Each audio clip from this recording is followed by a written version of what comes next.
Tahukah kalian, inilah 20 pemakan buah iblis paramecia terkuat di One Piece. Di posisi ke-20, Jesus Burgess. Jesus Burgess sejak awal sudah kuat. Sekarang dia memakan Riki Nomi yang bikin dia menjadi semakin dahsyat. Kekuatan fisik Burgess pun semakin absurd. Di posisi ke-19, Pan Augur. Bayangkan salah satu sniper terbaik di dunia. Sekarang bayangkan juga si sniper ini bisa berteleportasi dalam sekejap berkat Wapu Nomi. Pan Augur pun jadi terasa semakin berbahaya, walau sekarang fungsi utamanya terasa memindahkan sekutunya saja. Di posisi ke-18, Bartolomeo. Bartolomeo masuk daftar ini karena Barbarian Nomi itu mustahil ditembus dengan serangan fisik. Serangan fisik sekuat apapun sepertinya tidak bisa menembus barrier yang diciptakan Bartolomeo. Memang Shanks bisa membuat Bartolomeo babak belur, tapi awamnya Bartolomeo bisa mengatasi ancaman fisik lainnya. Di posisi ke-17, Emporio Ivankov. Kemampuan Horonomi Ivankov serta Nyukama Kenpo yang ia kuasai membuat Ivankov menjadi petarung yang luar biasa. Dia pun harus diperhitungkan untuk pemakan buah iblis paramecia terkuat. Di posisi ke-16, Carlot Cracker. Cracker ini mungkin terlupakan karena pertarungan Luffy lawan Katakuri lebih epic. Setelah kalah dari Luffy pun Cracker menghilang. Meski begitu jangan lupa kalau Cracker pun pernah mengimbangi Luffy hingga berjam-jam, dan kemenangan Luffy dibantu oleh Nami yang melebehkan biskuitnya. Tanpa Nami, Luffy antara bisa kalah ataupun dia tetap menang, tapi duelnya bakal berhari-hari. Cracker adalah lawan yang sulit dan membuktikan kalau Gear 4 Bondman saja tidak cukup untuk bisa bertahan di New World. Di posisi ke-15, Jewelry Bonney. Bonney masuk daftar ini setelah Egg Hit. Ternyata Toshinomi punya dia bukan hanya bisa manipulasi usia dia dan juga musuhnya, dia juga bisa menjadi versi masa depan dirinya yang mungkin. Kekuatan ini bisa dia manfaatkan untuk menjadi Nika. Meski wujud Nika Bonney ini tampaknya bisa buyar lebih cepat dari wujud Nika asli yang bisa digunakan Luffy. Di posisi ke-14, Apollo Pizarro. Buah iblis Pizarro adalah Shima Nomi. Buah iblis ini terasa peningkatan dari isi Nomi punya Pika. Yang dikendalikan oleh Pizarro bukan hanya batu, tapi beneran struktur-struktur dari satu pulau. Kalau Pizarro sudah menyerang dengan memanfaatkan kekuatannya, yang berarti serangan itu bisa saja menciptakan tangan kolosal, maka butuh serangan sekuat Honesty Impact Kobe ataupun tinju garp untuk bikin dia kesakitan. Di posisi ke-13, Boa Hancock. Hancock ada di peringkat ini karena sejauh ini dia belum banyak diperlihatkan bertarung serius di alur resmi. Momen Hancock mengerahkan kekuatannya biasanya di alur tidak resmi. Salah satu contohnya adalah di Stampede, di mana Hancock bertarung bersama para pahlawan melawan Bullet. Namun tak salah lagi, Hancock memang salah satu pemakan buah iblis paramecia terkuat. Di posisi ke-12, Magellan. Yang patut kalian ingat, Magellan sebenarnya sudah mengalahkan Luffy dan seluruh kelompok bajak laut Blackbeard dalam sekejap. Kalau saja Shiryu tidak memberikan penawar racun ke Blackbeard, kelompok Teach sudah selesai di Impel Down. Itu berarti Magellan sebenarnya pernah mengatasi dua calon Yonko di Impel Down dulu. Doku Nomi Magellan ini mengalmarhumkan dan dia tahu cara menggunakannya dengan efektif. Meski musuhnya bisa haki pun, gua rasa Magellan tetap bukan lawan yang mudah dikalahkan. Di posisi ke-11, Trafalgar Law. OP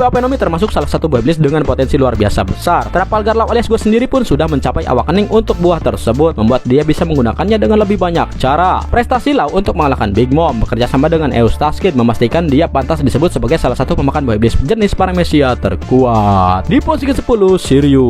Sampul warna One Piece Chapter 1031 memperlihatkan deretan orang-orang terkuat kedua di berbagai kelompok. Dari kelompok Kurohige yang muncul adalah Shiryu. Sekarang terasa Kujan sebenarnya yang terkuat kedua di kelompok Kurohige, tapi itu dia adalah Logia. Shiryu sendiri diketahui sebagai ahli pedang hebat. Dia sekarang juga bisa menghilang karena memperoleh kekuatan Suke Nomi yang tadinya milik Absalom. Jadi meski kemampuan bertarung penuhnya belum kelihatan, dia mungkin memang patut diperhitungkan sebagai salah satu paramecia terkuat saat ini. Di posisi ke-9, Eustace Kid. Jiki Nomi yang dimakan Kid memiliki potensi besar. Potensi ini semakin terasa setelah buah iblis tersebut mencapai awakening, di mana Kid jadi bisa melukai Big Mom. Setelah Eustace Kid dibantu Trafalgar lalu mengalahkan Big Mom di Onigashima pun dia harus dimasukkan ke dalam daftar paramecia terkuat. Di posisi ke-8, Bartolomeo Kuma. Kalau kita mau membicarakan salah satu pemakan buah iblis paramecia terkuat, jangan lupakan Kuma. Topi jerami sebelum time skip tidak bisa apa-apa begitu melawan orang ini. Yang jadi masalah adalah Kuma sekarang kehilangan kepribadiannya karena dia sudah jadi pasifista. Tapi seperti yang terlihat ketika dia menghajar Jai Garcia Saturn, bahkan dengan kepribadian terhapus pun Kuma masih sangat berbahaya. Di posisi ke-7, Don Quixote Doflamingo. Itonomi milik Doflamingo sudah mencapai awakening. Dia juga memiliki 3 jenis haki. Dengan Itonomi, Doflamingo bahkan bisa mengakhiri pertarungan dalam sekejap dengan melumpuhkan atau mengendalikan tubuh targetnya. Doflamingo mungkin sekarang terasa kalah kuat dibanding Luffy ataupun Katakuri, namun level kekuatan pria ini tetap patut ditakuti. Di posisi ke-6, Carlot Katakuri. Seperti Doflamingo, buah iblis Katakuri sudah mencapai awakening. Dia juga punya 3 jenis haki. Tapi yang membuat Katakuri semakin menakutkan adalah Kenbonsoku hakinya yang level tinggi. Doflamingo tidak memiliki kekuatan seperti itu. Mochi Nomi Katakuri pun tergolong paramecia spesial. Dia bisa mengendalikan seluruh tubuhnya seperti Mochi, hingga ia menjadi hampir mirip pemakan Logia. Di posisi ke-5, Iso alias Fujitora. Buah iblis Fujitora Jushi Nomi tergolong sebagai paramecia. Kekuatannya adalah pengendalian gravitasi. Jangan remehkan Fujitora meski dia tak diperlihatkan bertarung lagi setelah Dressrosa. Pria yang satu ini bisa memadukan teknik berpedang level tinggi plus manipulasi gravitasi yang luar biasa. Ia adalah lawan yang berat untuk dihadapi, terutama karena ia bisa tinggal mengangkat puing untuk kemudian menghancurkan deretan kapal bajak laut. Di posisi keempat, Douglas Bullet. Douglas Bullet ini memiliki 3 jenis haki, memiliki awak kening gasa-gasa Nomi dan sejak lahir sudah sangat kuat. Seperti yang bisa kalian lihat di One Piece Stampede, dia adalah ancaman yang levelnya melampaui para komandan Yonko meski mungkin masih di bawah para Yonko sungguhan. Bullet pun sempat mengalahkan Luffy dengan telak dan butuh keroyokan untuk strategi dan bisa menghajarnya. Sayangnya karakter yang satu ini tidak dianggap resmi di versi mangganya. Di posisi ketiga, Carlot Linlin. Linlin adalah salah satu pemakan buah iblis paramecia terkuat saat ini. Belum diketahui pasti bagaimana Nomi bisa pindah dari karamel ke Linlin. Yang jelas dia bisa memanfaatkan buah iblis itu untuk menciptakan pasukan homies, termasuk homies squad seperti Zeus, Prometheus dan juga Napoleon. Ditambah kekuatan fisiknya yang sudah dahsyat sejak kecil, teknik bertarung raksasa Elbap dan juga 3 jenis haki, Linlin adalah sosok yang sejauh ini benar-benar sulit dikalahkan. Di posisi kedua, Edward Newgate. Semasa dia hidup, Shirohige adalah pemakan buah iblis paramecia terkuat di dunia. Soalnya gura-gura Nomi miliknya itu memang penyebab bencana berjalan. Sudah begitu, pada dasarnya Shirohige pun kuat. Begitu ia memukul musuhnya dan juga pukulan itu diperkuat pula oleh kekuatan gempa, musuh biasa bisa takluk dengan 1 pukulan saja. Shirohige tua saja sulit sekali untuk dikalahkan, apalagi Shirohige muda. Di posisi pertama, Marshal the Teach sang Kurohige Hooh Tenan. Tapi pemakan buah iblis paramecia terkuat saat ini memang Teach alias Hooh Tenan. Teach ini memang unik, selain dia punya ciri khasnya yaitu Hooh Tenan, dia punya Yami-Yami Nomi yang tipe Logia, lalu sukses mendapatkan gura-gura Nomi Shirohige pula. Teach pun sekarang punya kombinasi mengalmarhumkan. Ia dapat menyiapkan kekuatan buah iblis dengan menyentuh orang menggunakan Yami-Yami Nomi lalu mengguncang mereka dengan gura-gura Nomi.